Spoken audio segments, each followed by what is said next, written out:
Mamá, no puedes estar hablando en serio. Mi voz resonó por toda la cocina mientras la carta temblaba en mis manos. Era la tercera vez que la leía, esperando que las palabras cambiaran mágicamente, pero seguían allí, crueles e inflexibles. Lo siento, Daniela, no es mi decisión. Tu abuela dejó instrucciones muy claras en su testamento. Mamá evitaba mirarme directamente, ocupándose innecesariamente con los platos del desayuno. La tensión era tan densa que casi podía tocarla. Entonces Carmen simplemente se queda con todo, con la casa de la abuela, después de que yo fui quien la cuidó durante sus últimos 5 años. No es todo, respondió mamá con voz débil. Tú recibes sus joyas y, sus joyas. La interrumpí, sintiendo como la ira y la decepción formaban un nudo en mi garganta. ¿Y qué se supone que haga con unas joyas anticuadas mientras mi hermana recibe una propiedad valorada en millones? El abogado de la familia, Javier Mendoza, carraspeó incómodamente desde el otro lado de la mesa. Había venido personalmente a entregarnos la última voluntad de mi abuela María, fallecida hace apenas una semana. Señorita Daniela, entiendo su frustración, pero el testamento es legalmente vinculante. Su abuela modificó su voluntad hace 3 años, dejando la propiedad a su hermana Carmen bajo la condición de que ella estuviera casada antes de heredarla. Si no es así en el plazo de 1 año tras su fallecimiento, la casa pasaría a usted. ¿Casada? Repetí, aturdida por esta nueva información. ¿Mi abuela condicionó su herencia a un matrimonio? Así es, asintió el abogado, ajustándose las gafas. Doña María era tradicional en sus valores. Tradicional era quedarse corto. Mi abuela María había sido la guardiana de las costumbres familiares hasta el último de sus días. Para ella, una mujer realizada era una mujer casada. Punto final. No importaba cuántas veces intenté explicarle que mi carrera como arquitecta me llenaba completamente, o que no necesitaba un hombre para sentirme plena. Aparentemente, incluso desde la tumba, seguía intentando encauzarme hacia el altar. Esto es absurdo, murmuré, dejando caer la carta sobre la mesa. Viví con ella, la cuidé cuando enfermó, renuncié a oportunidades laborales para estar a su lado, mientras que Carmen apenas la visitaba en Navidad. Mamá finalmente se sentó frente a mí, tomando mis manos entre las suyas. Lo sé, hija, todos sabemos lo que hiciste por tu abuela, pero ella tenía sus propias ideas sobre lo que era mejor para ustedes. Para Carmen, querrás decir. Me solté de su agarre, levantándome bruscamente, porque parece que yo solo fui la enfermera gratuita. Salí de la cocina sin mirar atrás, ignorando el llamado de mi madre. Necesitaba aire, necesitaba espacio, necesitaba procesar la magnitud de esta traición. La casa de mi abuela no era una propiedad cualquiera, ubicada en uno de los barrios más exclusivos de la ciudad, con su arquitectura colonial perfectamente preservada y su enorme jardín. Era una joya inmobiliaria, pero más allá de su valor monetario. Ese lugar contenía todos mis recuerdos de infancia. Fue donde aprendí a andar en bicicleta, donde celebramos cada Navidad, donde decidí estudiar arquitectura inspirada por sus hermosos arcos y detalles. Y durante los últimos 5 años, había sido mi hogar. Cuando la abuela enfermó de Alzheimer, yo tenía 25 años y recién comenzaba mi carrera en un prestigioso estudio de arquitectura. Carmen, 3 años menor que yo, estaba en su último año de universidad. La decisión sobre quién cuidaría de la abuela parecía obvia para todos. Yo era la mayor, la responsable, la que siempre ponía a la familia primero. Nunca me quejé abiertamente. Amaba a mi abuela, y verla deteriorarse día tras día era doloroso, pero también un privilegio estar a su lado en esos momentos. Adaptamos juntas la casa a sus necesidades. Contraté una enfermera para ayudarme, y organicé mi vida profesional para trabajar principalmente desde casa. Carmen, mientras tanto, se graduó, viajó por Europa, descubriéndose a sí misma, y eventualmente consiguió un trabajo en marketing que la mantenía demasiado ocupada para visitar regularmente. Sus ausencias eran justificadas por todos. Está construyendo su futuro. Es joven, déjala disfrutar. Ya tendrá tiempo para las responsabilidades. Y ahora, ella heredaría la casa donde yo había entregado 5 años de mi vida. Regresé a mi habitación que pronto dejaría de ser mía y me tumbé en la cama, mirando el techo, las paredes, que había pintado yo misma de un suave color lavanda, parecían burlarse de mi ingenuidad. ¿Cuántas veces había planificado pequeñas renovaciones, imaginando este lugar como mi hogar permanente? Mi teléfono vibró con un mensaje de Carmen. Acabo de hablar con mamá. Lo siento, Dani. No tenía idea de lo del testamento. Hablemos, por favor. Dejé el teléfono a un lado sin responder. ¿Qué podría decir Carmen para mejorar la situación? La casa que yo había cuidado, donde había vertido mi corazón, mis ahorros y mi tiempo. Ahora le pertenecería si cumplía con la condición de casarse en menos de un año. Pero Carmen ni siquiera tenía pareja estable, ¿verdad? La respuesta llegó 3 días después, cuando finalmente accedí a reunirme con ella en una cafetería cercana. Dani, sé que estás molesta, y tienes todo el derecho, comenzó Carmen tan pronto como me senté. Se veía incómoda, jugando nerviosamente con la cucharilla de su café. Yo tampoco entiendo por qué la abuela hizo esto, por sus valores tradicionales, supongo, respondí secamente. Tú sabes, la obsesión de la abuela con el matrimonio y la familia perfecta. Carmen asintió, mordiéndose el labio inferior.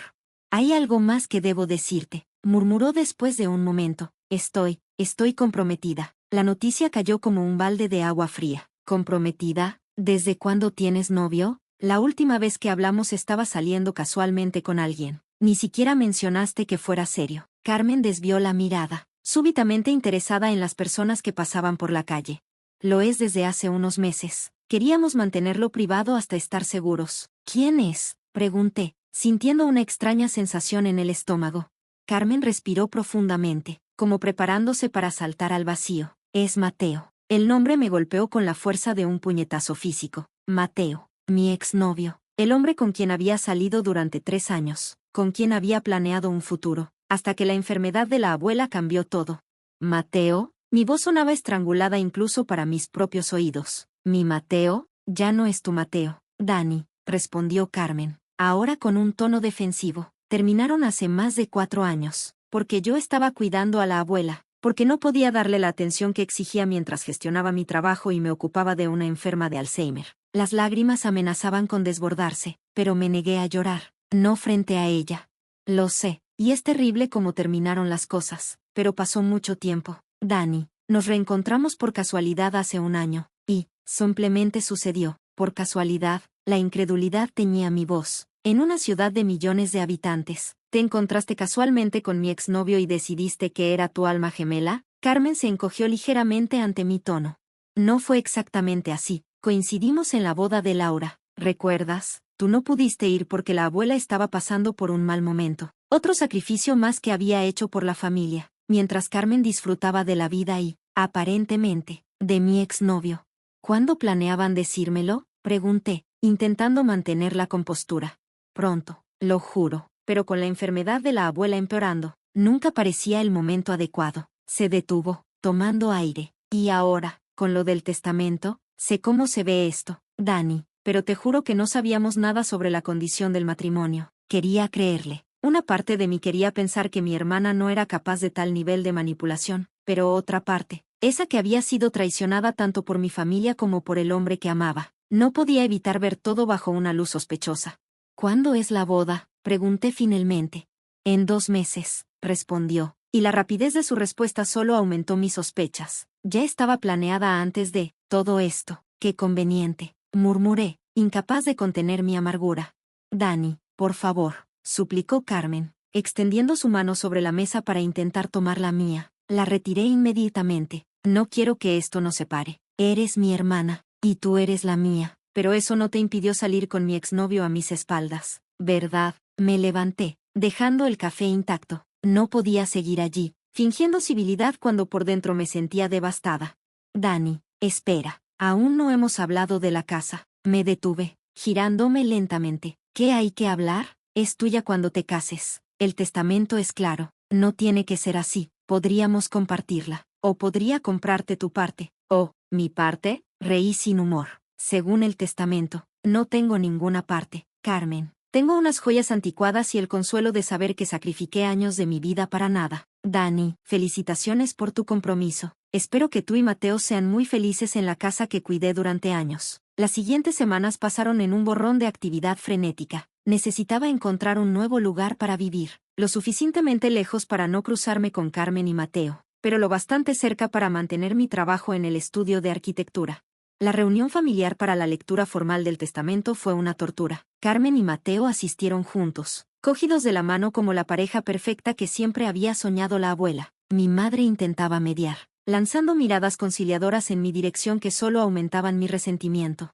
Como estipula el testamento, explicó el abogado. La propiedad ubicada en calle Alameda 315 pasará a Carmen Álvarez bajo la condición de que contraiga matrimonio dentro del año siguiente al fallecimiento de doña María. En caso de no cumplirse esta condición, la propiedad pasará a Daniela Álvarez. ¿Y si Carmen se casa pero luego se divorcia?, pregunté, ignorando las miradas escandalizadas.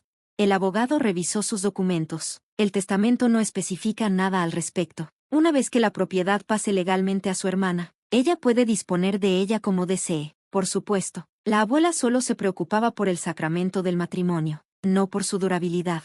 ¿Y cuándo se efectúa oficialmente la transferencia?, continuó Mateo. Siempre práctico, siempre calculador.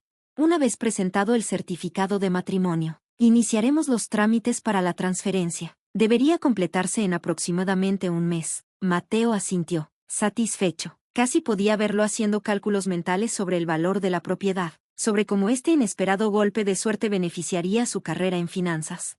Cuando terminó la reunión, me escabullí rápidamente, evitando las despedidas incómodas, pero Mateo me alcanzó en el estacionamiento.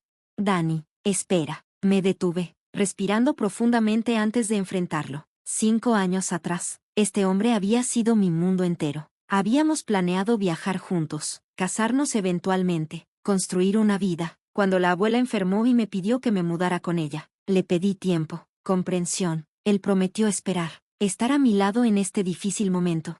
3 meses después, me dejó. No puedo seguir así, Dani. Apenas nos vemos. Siempre estás cansada, siempre preocupada. Esto no es la relación que quiero. Y ahora, aquí estaba, a punto de casarse con mi hermana y mudarse a la casa que yo había cuidado con tanto esmero. ¿Qué quieres, Mateo? Se pasó una mano por el pelo, un gesto nervioso que conocía bien. Quería asegurarme de que estás bien con todo esto. ¿En serio me estás preguntando si estoy bien? ¿Con qué te cases con mi hermana y te quedes con mi casa? ¿Qué crees, Mateo? Técnicamente, nunca fue tu casa, respondió, y la frialdad de sus palabras me dejó momentáneamente sin habla. Este era el verdadero Mateo, el que siempre se escondía detrás de sonrisas encantadoras y palabras dulces.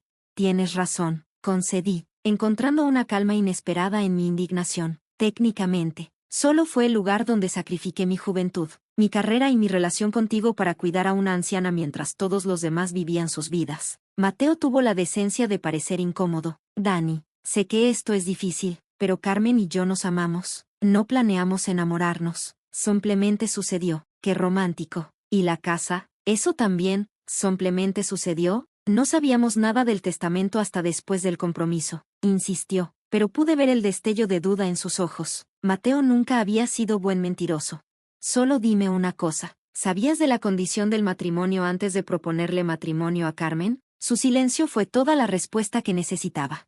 Eso pensé, dije, alejándome hacia mi auto. Disfruten la casa. Espero que sus cimientos sean más sólidos que los de su relación. Las invitaciones para la boda llegaron 3 semanas después. Un elegante sobre color crema con detalles en dorado, entregado directamente en mi nuevo y modesto apartamento. Dentro, una nota manuscrita de Carmen. Dani, sé que las cosas están tensas entre nosotras, pero eres mi hermana y te quiero. Nada me haría más feliz que tenerte a mi lado en este día tan especial. Por favor, considera ser mi dama de honor. Con amor, Carmen. ¿Dama de honor? La audacia era impresionante. Dejé la invitación sobre la mesa, sin decidir aún si asistir o no. Una parte de mí quería boicotear el evento completamente, pero otra parte, esa que mi terapeuta llamaba obsesiva, necesitaba ver con mis propios ojos cómo se cerraba este capítulo de mi vida. Esa noche, mientras revisaba algunos documentos de trabajo, encontré algo que cambiaría todo. Entre los papeles que había traído de la casa de la abuela, había una carpeta desgastada que no recordaba haber visto antes. Dentro, un documento amarillento con un sello notarial, la escritura original de la propiedad. La fecha me dejó helada. Según este documento, la casa había sido comprada por mi abuelo en 1965, pero con una peculiaridad, estaba registrada como bien patrimonial histórico. Pasé las siguientes horas investigando frenéticamente lo que esto significaba. Las propiedades catalogadas como patrimonio histórico estaban sujetas a estrictas regulaciones sobre su modificación o demolición. Cualquier cambio requería aprobaciones específicas del Consejo Municipal de Patrimonio. Mientras más leía, más clara se volvía una idea en mi mente, una idea terrible, destructiva, pero también extrañamente liberadora. Si yo no podía tener la casa que había amado y cuidado durante años, nadie la tendría. El plan tomó forma lentamente. Como arquitecta, conocía las regulaciones sobre propiedades históricas mejor que la mayoría. Sabía exactamente qué hilos jalar, qué documentos presentar, y más importante aún, las lagunas legales que podía explotar. Lo primero que hice fue solicitar un permiso de renovación parcial. Al ser todavía la residente legal de la propiedad, la transferencia no se completaría hasta después de la boda. Tenía todo el derecho de hacerlo. El permiso era para actualizar instalaciones eléctricas defectuosas que representaban un riesgo de seguridad. Mientras tanto, contacté a un viejo amigo de la universidad que ahora trabajaba en el Departamento de Patrimonio Histórico. Le expliqué que estaba considerando algunas renovaciones en la casa de mi abuela y necesitaba saber exactamente qué estaba permitido y qué no. Según el registro, esa propiedad está catalogada como grado 2, me explicó Miguel después de revisar la base de datos. Significa que puedes modificar el interior siempre que mantengas la fachada y los elementos arquitectónicos principales intactos. ¿Y qué pasa si alguien realiza modificaciones no autorizadas? Pregunté, intentando sonar casual.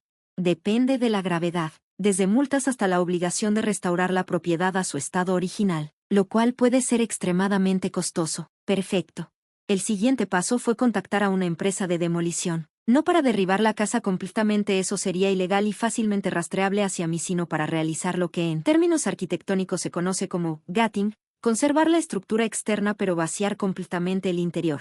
Es una renovación completa, expliqué al contratista durante su visita de inspección. Quiero mantener la fachada histórica, pero modernizar completamente el interior. Histórica, pero modernizar completamente el interior. ¿Tiene los permisos necesarios para una remodelación tan extensa en una propiedad catalogada?, preguntó el hombre, claramente experimentado. Le mostré el permiso para las instalaciones eléctricas, convenientemente modificado para parecer más amplio de lo que realmente era. No era legal, pero confiaba en que para cuando alguien lo notara, ya sería demasiado tarde. La fecha para comenzar los trabajos sería, revisé mi calendario, fingiendo buscar una fecha conveniente. ¿El 18 de junio estaría bien? El día después de la boda de Carmen y Mateo. Sin problema. Necesitaremos un depósito del 50% para reservar la fecha. Transferí el dinero ese mismo día, utilizando gran parte de mis ahorros. Valía cada centavo. Las semanas previas a la boda fueron un ejercicio de autocontrol. Continué mudando mis pertenencias al nuevo apartamento, actuando como la hermana derrotada que aceptaba su destino. Incluso accedí a asistir a la boda, aunque rechacé amablemente, o tan amablemente como pude, la oferta de ser dama de honor. Entiendo que no quieras un papel tan prominente, dijo Carmen cuando la llamé, el alivio evidente en su voz, pero significa mucho que al menos vengas. No me lo perdería por nada, respondí, y por primera vez en meses, no estaba mintiendo. 2 días antes de la boda, Carmen y Mateo vinieron a inspeccionar la casa. Ya tenían las llaves, yo se las había entregado como gesto de buena voluntad, pero querían comenzar a planificar las renovaciones que harían. Estamos pensando en remodelar la cocina primero, comentó Carmen mientras recorríamos la planta baja. Es un poco anticuada para nuestro gusto. Tuve que morderme la lengua para no responder. Esa cocina la había renovado yo misma 2 años atrás, adaptándola para que la abuela pudiera moverse con su andador sin peligro. ¿Y qué harán con mi habitación?, pregunté, intentando sonar casual.